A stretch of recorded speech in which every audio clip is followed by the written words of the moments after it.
Good morning! Today we will show you how to replace a broken iPad screen. So here's the broken iPad screen, and here are some of the tools we might need. Here and here. And here is the new iPad screen in bubble wrap. And here's a hairdryer that we will use to warm up the screen.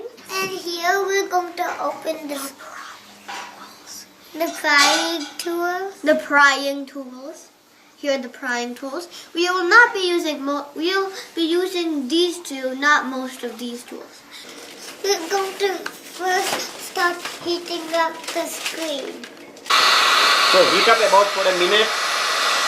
Keep feeling that the screen is warm, and the dryer should be in a high setting. When the screen is warm,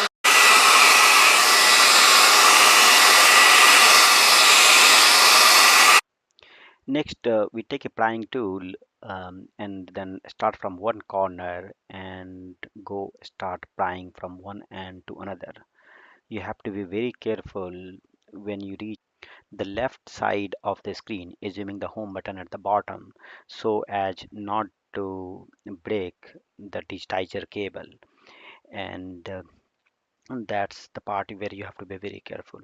Other than that, using one or two prying tool, you should be able to pry from one end to another to other.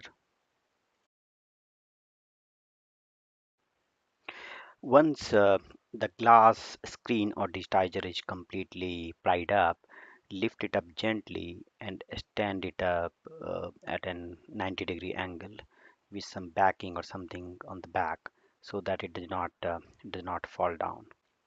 The glass screen or the digitizer is unhinged now, but as you can see, there are lots of glass shards as well as the glue that we need to clean it up for making it ready for the new screen. Next, very gently and carefully remove all the remaining glass shreds and and particles from the iPad boundary, the periphery, as well as the LCD screen. Be very careful not to damage the LCD screen or the any of the other wiring. The glass shards have been removed from the iPad and the LCD screens. And next we have to remove the home button flex cable from the broken glass. So the broken glass digitizer is connected to the iPad using the home button flex cable. We can very carefully remove the home button and the flex cable from the broken glass so that we can replace it. Next, pick up a Phillips screwdriver that came with the toolkit, the matching screwdriver, and then we have to unscrew the four screws at the corner of the LCD screen. We need to unscrew and take out the LCD screen in order to um, remove the wiring from the glass digitizer. Next, very gently lift up the LCD screen and lay it around 90-degree angle along with the broken glass. Don't lay it flat all the way, otherwise the flex cable might snap. Next, I'm including a few pictures to show how the LCD screen as well as the glass digitizer is connected with the iPad on the flex cable. You have to be very, very careful. There are little tabs which you have to press in order to release the flex cable. But in my case, once what I happened is I broke the cable connector and then I have to get it fixed by the guys who do micro soldering. It costed me $35. Once the cables are disconnected, next we can remove the broken glass digitizer as well as the LCD screen, and then the reassembly process starts. Reassembly process is just the opposite.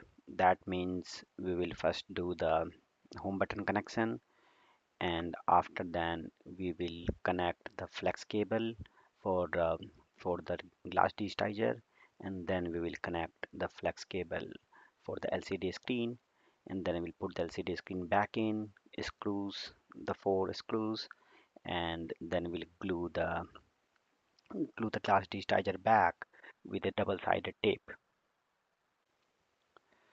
Here I am trying to do the connect the glass digitizer through the flex cable. Again, like this connection, you have to be very careful and slide the cable back into the slot.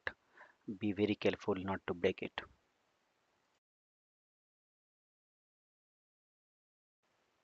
Next, I am trying to connect the digitizer, sorry, the LCD screen. Again, there is a slot where this thing will go in, and once you slide the cable back into the slot, make sure to cover it with the some sort of black tape or something, um, or if you have the original tape, then make sure to connect it back the same way.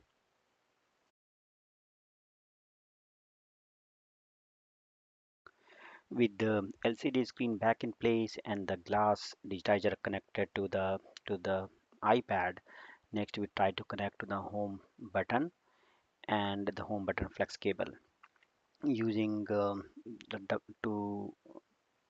double-sided tape. Next, we use the bezel and stick it into the iPad, going from one corner all the way to other to make sure that the bezel fits perfectly. If you pay attention to the grooves of the bezel, you would see it will go only in one direction. With the bezel in, uh, you can use the same double-sided tape and use it on the iPad boundary. Make sure to cut it properly at different places so as not to cover the home button or lenses or anything like that. And then it would be just a time to put the glass digitizer back in.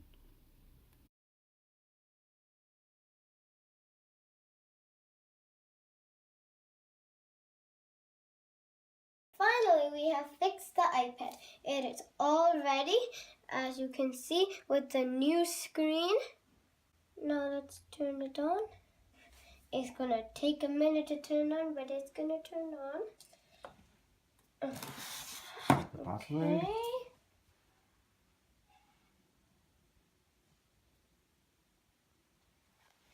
And now, oh, yeah. Now it's good as new. All this is working everywhere. Yeah.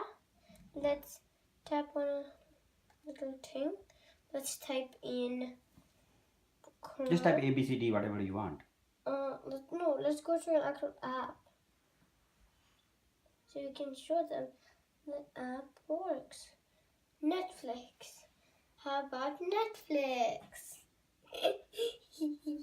All right. and And give me a smile. it's going to load, but all iPads load.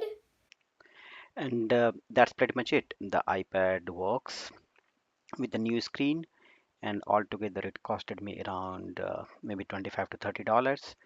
But on the complexity scale, I would say this was very easy. I would say this was a little bit towards on the difficulty side. Maybe on a scale of 0 to 10, it was more like 7 or 8. Thanks for watching.